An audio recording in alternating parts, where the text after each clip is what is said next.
Kuwait আন্তর্জাতিক বিমানবন্দরের terminal ৪-এ অভিযান চালিয়ে ৪ জন বাংলাদেশি যাত্রীর নিকট থেকে মোট ১৯৯ কেজি তামাকজাত দ্রব্য জর্দা জব্দ করেছে কুয়েত কাস্টমস কর্তৃপক্ষ। আইন অনুযায়ী নিষিদ্ধ এ পণ্য বহনের অভিযোগে তাদের আটক করা হয়।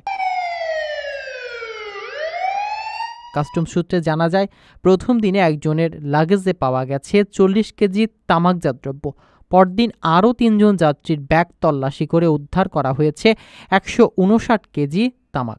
আটককৃতদের বিরুদ্ধে তাৎক্ষণিকভাবে আইনগত পদক্ষেপ নেওয়া হয়েছে এবং কুয়েতের স্বরাষ্ট্র মন্ত্রণালয়ের সঙ্গে যৌথ তদন্ত শুরু করেছে শুল্ক বিভাগ। উল্লেখ্য, কুয়েতে পান, জর্দা ও তামাকজাত পণ্যের আমদানি, বিক্রি ও ব্যবহার সম্পূর্ণ নিষিদ্ধ। এসব আইন ভঙ্গ করলে শাস্তিস্বরূপ কারাদণ্ড অথবা দেশ থেকে বহিষ্কারের মতো কঠোর ব্যবস্থা নেওয়া হয়। এ ধরনের ঘটনায় কুয়েতে বাংলাদেশিদের ভাবমূর্তি ক্ষুণ্ণ হচ্ছে বলে প্রবাসীরা মন্তব্য করেছেন। তারা জানান, এই কর্মকাণ্ডের কারণে ভবিষ্যতে ভিসা ও অভিবাসন সংক্রান্ত বিধিনিষেধ আরও কঠোর হওয়ার আশঙ্কা তৈরি হচ্ছে। একই সঙ্গে বাংলাদেশ কাস্টমসের নজরদারির দুর্বলতা নিয়েও সমালোচনার ঝড় উঠেছে। প্রিয় প্রবাসী, আপনার নিরাপদ ভবিষ্যতের জন্য অর্ধেক দামে আজই ফ্ল্যাট বুকিং করুন।